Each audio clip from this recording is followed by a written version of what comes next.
მიღებული კანონის ყველაზე კრიტიკული ხარვეზი არის მიუკეთებელი მიუსაფარი ცხოველების იურიდიული სტატუსის სრული არარსებობა.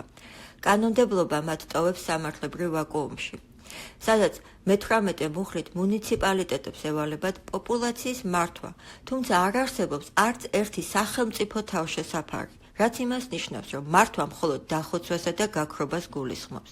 მე-6 მუხლის მე-3 პუნქტით პოპულაციის მართვის ფუნქციის დელეგირება მოგებაზე ორიენტირებულ კერძო პირებზე ქმნის კორუფციულ პირამიდას, სადაც ყოველი მოკლული ცხოველი კომპანიისთვის შემოსავლის წყაროა, სახელმწიფო გაურბის თავის ვალდებულებას, შექმნას ინფრასტრუქტურა და უფასო სერვისები.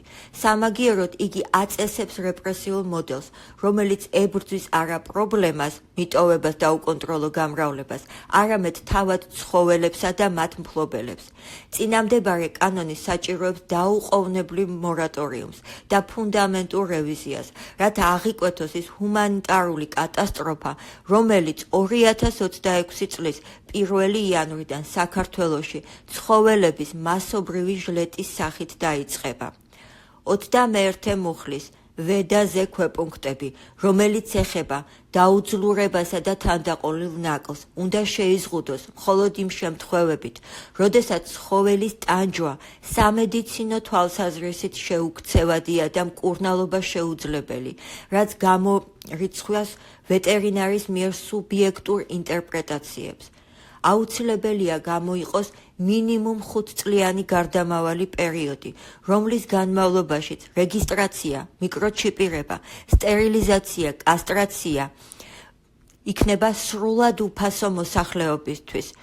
მუნიციპალური მართვის ცენტრის მობილური ბრიგადები ივლიან რაიონებში, ივლიან სოფელ-სოფელ, კარდაკარ, მაღალმთიან რეგიონებში და თითოეულ მოსახლეს, საქართველოს თითოეულ მოქალაქეს მისცემენ სერვისებზე სრულფასოვანი წვდომის უფლებას. პარალელურად, ადმინისტრაციულ სამართალდარღვევათა კოდექსის 103 მუხლში მოცემული არაადეკვატური ჯარიმები, როგორიცაა 1500 ლარი რეგისტრაციისთვის ან 3000 ლარი გამრავლებისთვის, უნდა შემცირდეს სიმბოლურ 50-100 ლარამდე პირველადი დარღვევის შემთხვევაში და უნდა არსებობდეს გაფრთხილების მექანიზმი პირველადი ჯარიმის გამოწერამდე. ფინანსური ტერორი უნდა ჩანაცვლოს წამახალისებელი მექანიზმებით, რათა თავიდან ავიცილოთ ცხოველების მასობრივი მიტოვება, რასაც ამჟამინდელი რედაქციით მიღებული კანონი გარდაუვალს ხდის. კანონში კორუფციული რისკების აღმოსაფხრულად მე-6 მუხლის მე-3 პუნქტიდან უნდა ამოიშალოს მუნიციპალიტეტის უფლება, გადასცეს პოპულაციის მართვისა და ევთანაზიის ფუნქცია კერძო იურიდიულ პირებს, თუ ეს პირები ორიენტირებულნი არიან მოგებაზე. პოპულაციის მართვა უნდა განხორციელდეს მხოლოდ მუნიციპალური სამსახურების მიერ, რომელთა საქმიანობაზე ზედამხედველობას განახორციელებს დამოუკიდებელი საზოგადოებრივი საბჭო, დაკომპლექტებული ცხოველთა დაცვის ლიცენზირებული ორგანიზაციების წარმომადგენლებით. მე-17 მუხლის მე-3 პუნქტის ბ-ქვეპუნქტი, რომელიც კრძალავს ნარევი მეტისი ცხოველების გამრავლებას, სრულად უნდა გაუქმდეს, როგორც ანტიმეცნიერული და გენეტიკური ნიშნით დისკრიმინაციული მიდგომა. ამის ნაცვლად აქცენტი უნდა გაკეთდეს არაგეგმიურ გამრავლების აღკვეთაზე განურჩევლად ცხოველის ჯიშისა.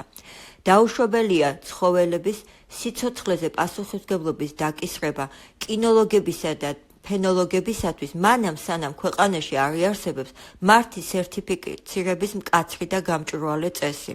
შესაბამისად, 23 მუხლის მე-17 პუნქტით გათვალისწინებული სერტიფიცირების ვადა უნდა გადაიწიოს მანამ, სანამ კანონი ამოქმედდება, რათა იმ დროისათვის უკვე არსებობდეს კვალიფიციური კადრები. მე-8 მუხლის ხვდავს ასევე ცხოველის მიკედლება საგანმანათლებლო და სამედიცინო დაწესებულებების მიმდებარედ, რაც ნიშნავს, რომ ათასობით სოციალიზირებული ცხოველი, რომელიც წლებია კონკრეტულ ლოკაციაზე ცხოვრობს, იძულებით უნდა იქნას გადაყვანილი არარსებულ თავშესაფარში, რეალურად პოპულაციის მართვის ცენტრში, სადაც რამდენიმე დღის მერე ისინი დაიხოცებიან. მე-11 მუხლის მე-3 პუნქტის თანახმად, მათი ყოფნა ევთანაზიით შეიძლება დასრულდეს. შინაურ ბინადარ ცხოველთა შესახებ კანონპროექტისა და მასთან ერთად დაკავშირებული ადმინისტრაციული ცვლილებების ანალიზი ცხადყოფს, რომ პერსონალურ მონაცემთა დაცვის მექანიზმები ასევე არ არის საერთოდ გაწერილი და ფასადურია კანონში. რეალურად კი იქმნება მოქალაქეთა ტოტალური ციფრული კონტროლისა და პირადი ცხოვრების ხელშეუხებლობის დარღვევის საშიში პრეცედენტი. კანონის მე-16 მუხლის მე-3 პუნქტის ქვეპუნქტით მონაცემთა ერთიან ბაზაში მეპატრონისა და მიმკედლების შესახებ შედის ისეთი მგრძნობიარე სენსიტიური ინფორმაცია, როგორიცაა პირადი ნომერი, ტელეფონის ნომერი, ფაქტობრივი საცხოვრებელი მისამართი. ამ მონაცემებზე წვდომა მე-16 მუხლის მე-4 და მე-5 პუნქტების თანახმად ეძლევათ არა მხოლოდ სახელმწიფო უწყებებს, არამედ კერძო ვეტერინარულ დაწესებულებებს, თავშესაფრებს, საშენებს, სასტუმროებს, რეალიზატორებსა და გრუმინგის ობიექტებსაც კი. მიუხედავად იმისა, რომ ზოგიერთ მათგანს მხოლოდ ინფორმაციის გადამოწმების უფლება აქვს, მონაცემთა ასეთი ფართო წრისთვის ხელმისაწვდომობა ზრდის ინფორმაციის გաժონვის და არამიზნობრივი გამოყენების რისკს.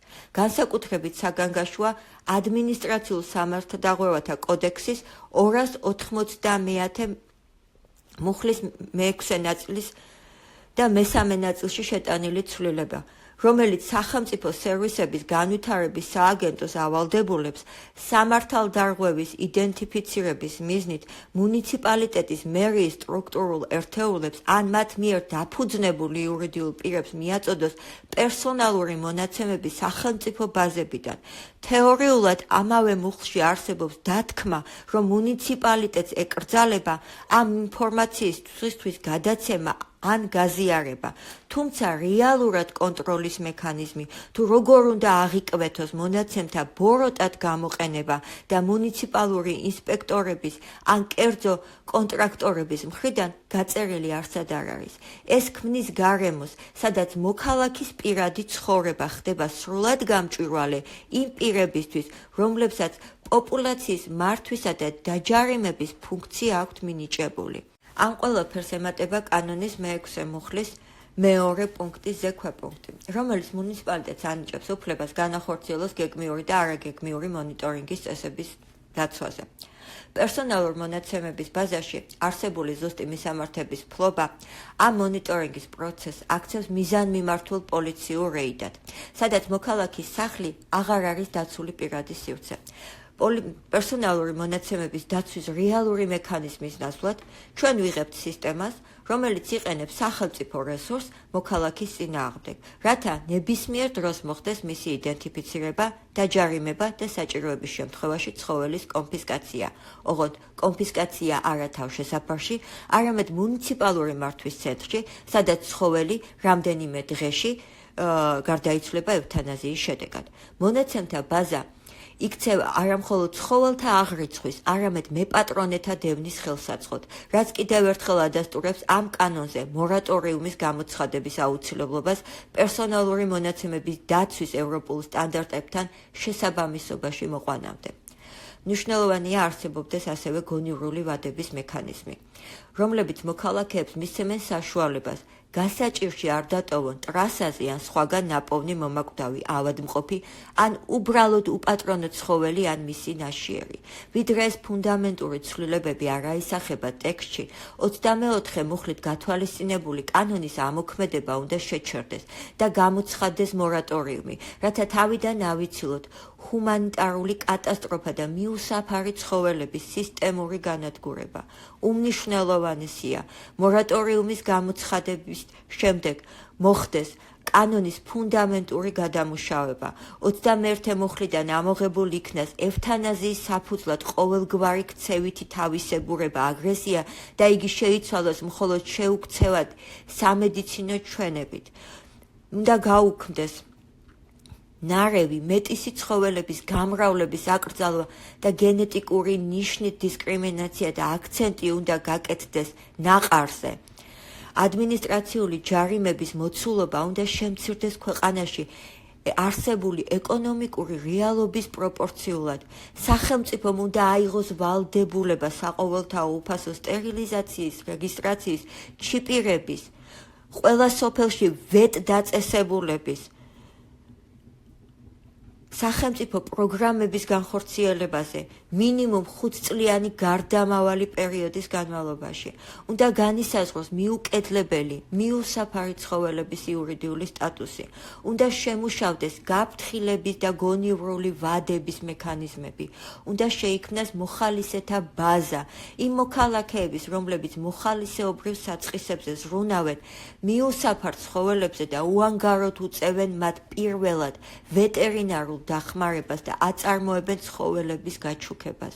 უნდა აშენდეს და გამოიყოს ცხოველების არა მხოლოდ თავშესაფრები ევროპული მოდელის, არამედ გასასეირნებელი და სარბენი მოედნები, რადგან შეუძლებელია ძაღლის ფიზიკური დატვირთვა ალიკაპით ან საბელით. ასევე მნიშვნელოვანია შემუშავდეს კონკრეტული ძაღლების სია, რომელიც ადრე იყო კანონ პროექტის მოდელში და დღეს ეს სიაც ამოღებულია გადამეტებული რისკის ძაღლების, რომლებიც სავალდებულოა იყოს კანონში შეტანილი. კანონიდან ამოღებულ უნდა იქნას ყველა ის მუხლი, რომელიც უხეშად არღვევს კერძო საკუთრების ხელშეუხებლობას და საცხოვრებელ სახლში დაუბრკოლებრივ შეღწევას ითვალისწინებს. მორატორიუმის ფარგლებში უნდა მომზადდეს დამოუკიდებელი საკანონმდებლო აქტი, რომელიც შემგროვებლობას განიხილავს როგორც სოციალურ ფსიქოლოგიურ კრიზისს. ყოველივე ზემოთქმულიდან გამომდინარე, მიმართა უკლებელ ყველას. საქართველოს მოქალაქეებს, ცხოველთა დამცველებს, მოყვარულებს, მოხალისეებს, მიმკეტლებლებს, ვეტერინარებს, რომ გაერთიანდნენ და ხმა აიმაღლონ შინაური ბინადარი ცხოველების შესახებ მიღებული კვლელი კანონის წინააღმდეგ და მოვითხოვოთ მათი გადარჩენა, კანონზე მორატორიუმის გამოცხადება.